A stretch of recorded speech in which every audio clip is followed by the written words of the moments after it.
Ay kasuway man mo anang mo-duty mo alas 2 guys no. Ako di mo call center sa una, oo kasuway.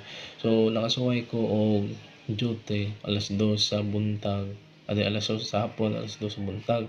So tig-serve may tig-serve ko mga sisig, mga Red Horse, mga ngana ba mga pagkaon ba sa mga mag-party-party labi na itong mga gikag ID Park kay trabaho ko sa waiter dara man dapit sa Golden Peak dapit daghan kay nagtawo dara sa una. DJ ko guys kay kamong Bohol. Ito kapag human na to, mo to ining time sa alauna magkuyos ti diyan inom mo gatas mo panghatag nila sa una namo.